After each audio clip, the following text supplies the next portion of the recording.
부자가 되는 대세 정보를 전해드리는 코너입니다. 부자가 되기 위한 각종 정보를 각 분야 전문가들에게 들어보는 시간, 부자대세입니다. 오늘은 우리은행 투자상품전략부의 최진호 이코노미스트 모셨습니다. 어서 오십시오. 예, 안녕하십니까, 최진호입니다. 네, 박사님, 이번에 블랙 먼데이가 또 재현되는 것이 아니냐 이런 우려들이 좀 있었잖아요. 예. 어떤 흐름이 비슷하다 보니까. 그래도 이번에는 반등에 성공은 하긴 했죠. 분위기 같은 건 어땠습니까? 고용지표가 조금 안 좋게 나오기는 했었는데요. 그래도 엄청 심각한 건 아니다라는 이제 그런 내용 해석도 조금 있었고요. 예. 해석에 대해서 약간 한쪽으로 무게를 실어버리기에는 좀 애매한 부분들이 있었기 때문에 시장도 약간 이제 방향성 탐색기가 조금 되고 있는 것 같습니다. 실업률이 4.2%인데 이거 막 걱정을 막 이렇게 한다는 게 역사적으로 봤을 때는 굉장히 낮은 수준이죠. 그러니까요. 거의 완전 고용 아닙니까, 이 정도면? 예, 맞습니다. 미국 의회 예산 정책적, 그러니까 12월에서 추정하는 자연 실업률이 한 4.5에서 4.6 정도 되는데요. 이미 그거보다도 낮은 수준이니까 실업률이 굉장히 올라가는 추세에 있긴 합니다만 역사적인 추세에 봤을 때는 굉장히 낮은 수준에 있다 이렇게 볼 수 있을 것 같습니다. 근데 지금 시장에서 걱정하는 게 이게 계속 올라가지고 더 급격하게 기울기가 높아지는 거 아니냐 이런 것들을 우려하는 거잖아요. 예, 그렇죠. 그럴 가능성은 어떻게 보세요? 분명히 지금 미국 이제 실업률이라고 하는 것은 수요와 공급 측면에서 봐야 되는데요. 실업률이 완만하게 조금씩 올라가고 있고, 그리고 이제 노동의 이제 수요 측면이 할 수 있는 기업 측면에서 측정하는 지표가 구인율이라고 볼 수가 있는데요. 이 구인율도 지금 빠르게 낮아지고 있습니다. 그래서 이 실업률과 구인율을 이제 그래프에다가 쫙 놓고 보시게 되면 반비례하는 그런 패턴이 나오기 때문에 그걸 이제 베버리지 커브라고 부르는데요. 그 베버리지 커브 상에서 이제 실업률이 점점 구인율이 낮아지면 실업률이 올라가는 것은 이제 당연한 수순이기 때문에 방향성 자체가 이제 실업률이 위로는 올라간다. 하지만 얼마나 빨리 올라갈 것이냐 그것에 대한 이제 아규먼트가 계속해서 남아있는 상황이죠. 베버리지 곡선 오늘 또 좋은 거 하나 배웠습니다. 그런데 지금 상황에서 이렇게 시장이 약간 반등을 하긴 했지만 여전히 불안감이 있는 건 사실이고요. 여러 변수들도 있는데 그 변수 가운데 하나가 엔캐리 트레이드 청산 이슈잖아요. 지금 이게 언제 터질지 모르는 시한폭탄이다 이런 느낌이 아직까지 남아있는 것 같아요. 어떻게 보십니까? 지난 한 달 전 블랙 먼데이 때는 이제 굉장히 큰 이제 이슈였는데요. 한 달 지나고 나서는 지금 얘기가 많이 들어가긴 했습니다. 이제 그래서 이게 제가 요즘에 많이 받는 질문 중에 하나가 이거 이제 이슈 끝난 거냐, 다 청산된 거냐라는 질문을 받는데 아직 완전히 끝난 것 같지는 않습니다. 먼저 본격적으로 설명을 드리기 전에 엔캐리 트레이드의 구조에 대해서 간단하게 설명을 드리려면요. 쉽게 말해서 이제 엔캐리니까 엔화하고 달러 두 개를 예를 들어 설명을 드릴게요. 지금 일본의 기준금리가 0.25%고 이제 미국이 5.25니까 일본 엔화를 이제 조달을 해서 0.25로 조달을 해서 5%짜리 5.25%짜리 달러에다 투자를 하게 되면은 5%포인트의 이제 차이가 걷어갈 수가 있죠. 그리고 여기다가 이제 엔달러 환율의 변동분이 합산이 됩니다. 만약에 엔달러 환율이 올라가서 그러니까 즉 엔화가 약세를 보게 되면 약세 보이는 만큼 플러스 알파를 더 가져갈 수 있는 거고요. 반대로 엔달러 환율이 내려가서 엔화가 강세로 간다.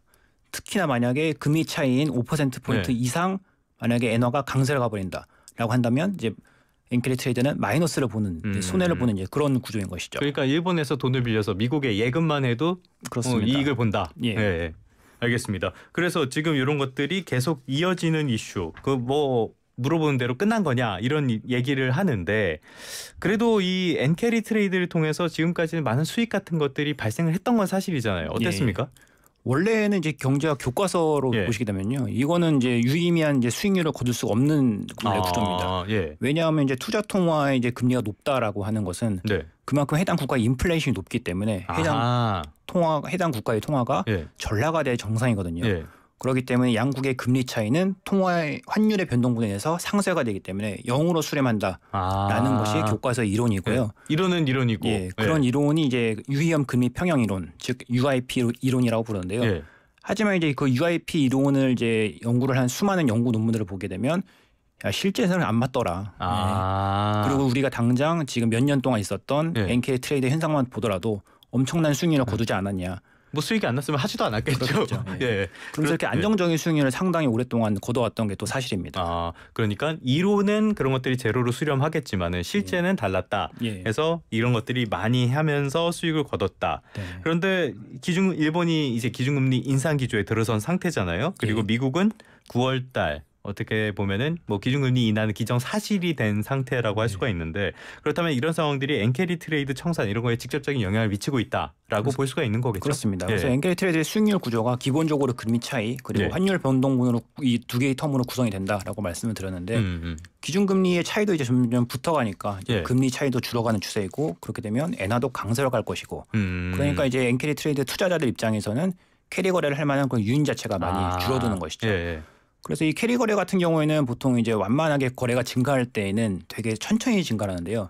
이게 청산이 될 때는 엄청 빨리 청산이 됩니다. 실제로 이제 그 CFTC에서 집계하는 그런 엔화 선물 그 포지션을 보시게 되면 CFTC가 뭔가요? 미국 이제 그 시카고 선물 상업 거래소고요. 거기서는 전체 주요 이제 통화 또는 상품들에 대한 이제 선물에 대한 트레이더들의 포지션을 이제 조사를 하는데요. 엔캐리 트레이드를 한다는 건 엔화를 이제 매도, 그러니까 숏 포지션이라고 얘기를 하거든요. 그 숏 포지션이 어떻게 구축이 되냐면 2021년부터 서서히 숏 포지션, 그러니까 매도 포지션이 구축이 돼서 이것이 18만 계약까지 늘어나는데 약 3년이 걸렸습니다. 그런데 이게 지금 순매도로 돌아서는데요. 8월 초 이후로 한 달 만에 순매수로 돌아섰거든요. 그러니까 올라갈 때는 이렇게 점진적으로 올라가더라도 청산할 때 확 해버리는 그런. 그렇기 때문에 외환시장의 변동 요인으로 굉장히 크게 작용을 하는 것이 또 사실이죠. 그래서 결국에는 다시 앞서서 그 질문으로 돌아가서 그렇다면 이제 엔캐리 트레이드 청산 이거 자체는 거의 마무리가 된 겁니까? 어떤 상황입니까? 그래서 어쨌든 캐리 트레이드에서 엔화가 이제 그동안 많이 이제 조달 통화로 사용이 되었고 이제 이런 조달 통화들이 사용이 됐다는 것은 엔화의 이제 숏 포지션, 그러니까 즉 매도 포지션이 많이 났다라는 것을 측정을 하는데 이게 지금 순매수로 돌아섰기 때문에 어느 정도 많이 끝났다라는 말씀을 드릴 수는 있을 것 같습니다. 하지만 여기다 내가 확답을 좀 드릴 수는 없는 게 이 캐리 트레이드의 범위를 어떻게 잡느냐에 따라서 굉장히 다양합니다. 제가 앞에서 설명드렸던 거는 이제 두 통화만 가지고 말씀을 드렸었는데 사실 달러로 바꿔서 가만히 갖고 있는 사람이 많지 않거든요. 미국 주식에 투자할 것이고요.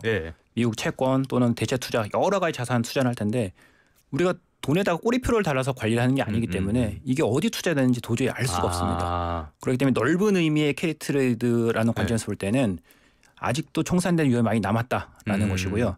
특히나 이제 이런 이제 공급 측면, 그러니까 엔화가 전 세계에 얼마나 많이 퍼져 있느냐라는 것을 이제 보는 것이 BIS에서 이제 집계하고 있는 엔화의 이제 크로스보더 클레임, 그러니까 해외로 이제 나간 엔화의 대출 금액인데요. 이것의 범위를 좁게 잡으면은 약 한 14조 엔, 그리고 넓게 잡으면 90조 엔까지도 이게 레인지가 벌어지거든요. 그렇기 때문에 이런 금액들이 아직도 전 세계에서 계속해서 투자자가 돌아다니고 있고 이런 것들이 다시 일본으로 본국으로 회귀하는 이제 그때가 또 한 번 이제 청산 그 리스크로 또 작용을 할 수가 있겠죠. 그러니까 여전히 변수는 남아 있고 잠재되어 있는 위험이라고도 볼 수가 있겠네요. 맞습니다. 그렇다면은 말씀하신 것처럼 가능성이 있다면 앞으로 엔캐리 트레이드가 어떻게 진행될지 이거는 어떤 걸 봐야지 예측을 할 수가 있을까요? 정확하게 어떤 걸 딱 집어서 이걸 보면 알 수 있습니다라고 말씀드리면 제가 참 좋을 것 같은데요. 결국에는 이 캐리 트레이드라는 것은 양국의 금리 차이 그리고 통화의 환율 변동성인데요. 금리 차이라는 것은 해당 국가의 펀더멘탈 그리고 인플레이션에서 발생이 되는 것이고 그것에 따른 통화 정책이 가장 중요한 키팩터이거든요. 그렇기 때문에 앞으로 이제 9월 FOMC에서 이제 다음 주죠. 연준이 기준금리 이제 내려가는 인하를 이제 본격적으로 진행할 것이고요.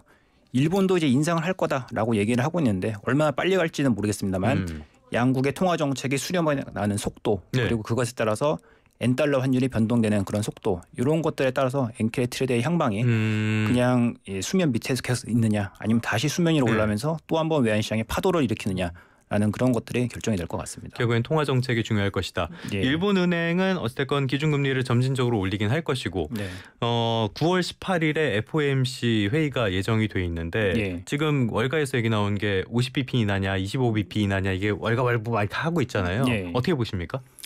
저희가 이제 보고 있기로는 기본적으로는 이번에 25bp 인하로 시작할 거다라고 보고 있고요. 이제 코로나19 이후에 첫 번째 이제 금리 인하인데 이걸 50bp 인하로 시작을 해버리게 되면 연준의 입장에서도 그만큼 지금 경기가 안 좋다라는 것을 본인들이 인정을 하는 셈이 돼버리는 것이고 오히려 더 안 좋을 수 있다. 그것들이 시장에 더 안 좋은 시그널을 비출 수가 있거든요.